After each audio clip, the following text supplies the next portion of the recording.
2A days. But their football practice squad was twice the size of my high school, so it's sort of intimidating. But it's kind of a cool campus. We're using a number of schools. This is the second of 3 that we'll use to establish our main high school. We had the dream of going out and finding the perfect school where we just like set up base camp and shot the whole movie there, like Breakfast Club style.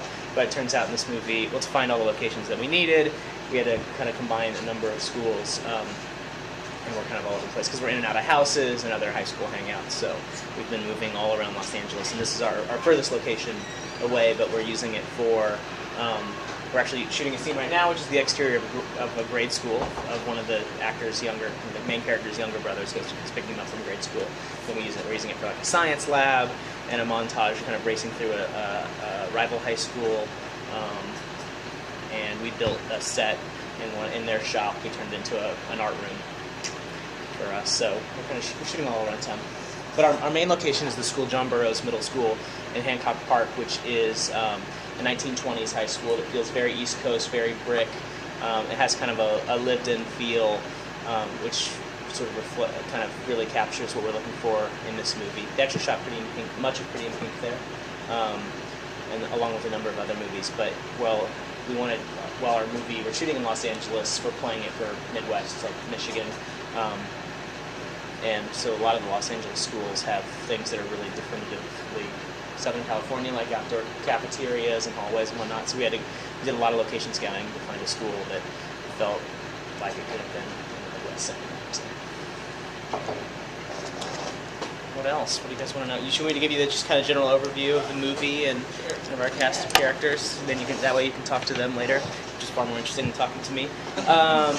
So Prom, it's a sort of a teen movie that is an ensemble cast of characters who we tell a patchwork of stories, kind of in the model of something like Love Actually, where you're exploring a variety of different characters' point of view on prom, and sort of really just trying to create a teen movie that, like, sort of John Hughes or early Cameron Crowe films that sort of captured that authenticity of what it was like to be a teenager and sort of explored some of those emotional truths of what it was like to be 14 to 17 or 18 years old, and using the event of prom as a magnifier to really see what those emotions are, which I think is something John Hughes did so well. He used things like birthday parties or dances or even detention to really magnify like just kind of the common experiences of what it was like to be a teenager. So we chose prom to do that for us, and so we have sort of a patchwork of these stories with about 13 or 14 kids and kind of their relationship dynamics and their kind of own point of views about what this event means to them in their lives, from freshmen all the way through seniors.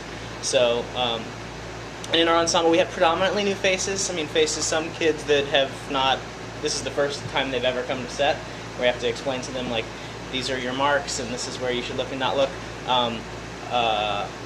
all the way through, kind of our probably most recognizable faces, Amy Teagarden, who plays this character Nova Prescott, who's in Friday Night Lights, the television show, a show that I think is kind of right in line with kind of the, in terms of really telling an authentic version of, like, what it's like to be a high schooler. And so we feel quite lucky to have Amy, but yeah, and then we kind of have everything that inside that spectrum in terms of experience with our actors. But we just, we looked far and wide. Disney's quite good at it for finding to find fresh young faces that could capture that authenticity, that could kind of play natural teenagers. And so we saw, literally, the casting department at Disney saw 2,000 kids or so, and from that we culled our 12 or 13 actors.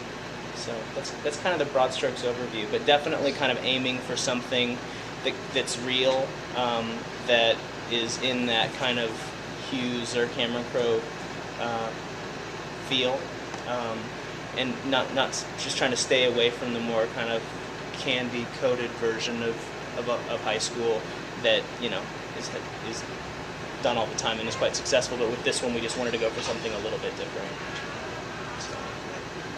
That's Prom. We're shooting in Los Angeles 30 days. We're day 20 of 30. So, any questions? I know that those movies that you were alluding to, like the John Hughes, the early Cameron Crowe, like music played a really big role in them. Yeah. So, can you give us any idea what the music will be like? Yeah, well, definitely, it's a really important element to this film for sure. We've been having a ton of conversations. There's music that's sort of inspiring us as we're making the movie. There's nothing, we haven't locked anything in, but we definitely have been in a lot of conversations and have a plan to, we know that we have to come up with a soundtrack for this movie that helps really define the movie. You're exactly right. If you look back, John Hughes did a great job of introducing new music to the world through his movies that became instantly popular and instantly tied to the movie that he'd created. And so we're definitely looking far and wide for new musical talent that that we can put in the soundtrack to this movie to help kind of really define the tone of the film for sure. We don't have music yet. But it's one of those things where you wish that you had it before you started to go shoot it, and you can't get it soon enough, but at the same time, it has to be relevant in April of 2011 when we come out, and so there's the balancing act of finding it early, but also making sure that it still has playability in April. It's obviously perfect and makes sense that you would call it Prom, but is there any chance that the name will change, or is it stuck? Because a lot of times names change for films. Yeah, I mean, it could. We'll deal with that once we start getting into the marketing of the movie. I think what we like about it now is that you instantaneously understand what the movie is and what it's going to be about. But once I think, we'll kind of get into that with Disney's marketing department as we get closer and closer to release. But we'll have to make a decision quite soon because the movie's coming out in the next 9 months. So. Well, considering it is coming out around prom season, how does that play into the marketing and promotional plans? Are you doing anything special? It's a Samantha question. But yeah, we're doing all sorts of stuff. I mean, we definitely, if you're going to make a high school prom movie, you want it to be released when prom is on the mind of teenagers across America and many other countries, and so it's obviously that's the reason the movie's coming out when it's coming out. And we are, we're doing promotions with prom dress manufacturers. We're doing promotions with all sorts of prom related, whether it be with media, we can certainly do promotions with that, or we can also, we are talking about different sorts of promotions that would tie our movie directly to proms happening within high school. So, but really just taking advantage of the fact that it's a seminal event. It's on the minds of a lot of the teenagers around the time that our movie's coming out, and trying to figure out how to tie those two things together. So there definitely will be, though. Again, we're early in those conversations in the studio. We've been known to sell these products. Do what? I said we've been known to sell these products. Right. But it is kind of a nice tie-in. I mean, it's it is. I think it's a quite organic way to promote the movie, and one that I'm quite excited about, to figure out how to tie our film to merchandise or to just the overall enthusiasm for prom at that time of year. Whether it be kids spend a lot of money on prom, it turns out, between dresses and corsages and dinner and limos. It's kind of insane. It's like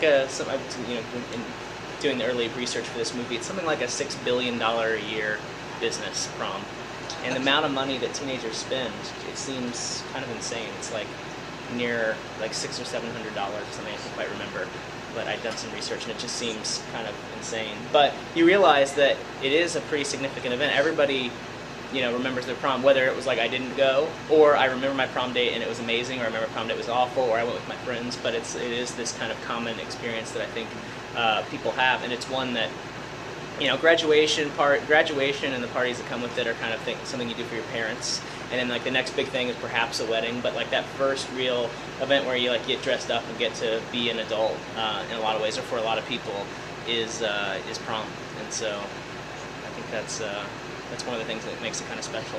And it becomes it's this interesting sort of, not to get overly philosophical about it, but it is this interesting kind of inflection point, I think, when you're a teenager, of like, it's a celebration of everything that you've done up until that point with a big group of people, but also kind of a launch pad for becoming an adult. And I think it's one of the interesting themes that the movie explores is, how do you accept the responsibility of growing older while at the same time cherishing your time as a teenager. So that's definitely kind of one of the themes of our movie, but I think it's something that's really specific to prom. So, Did you go to prom? I did. I went twice. I went. Well, my prom was junior senior. In our movie, we played as just a senior prom. It obviously happens both ways.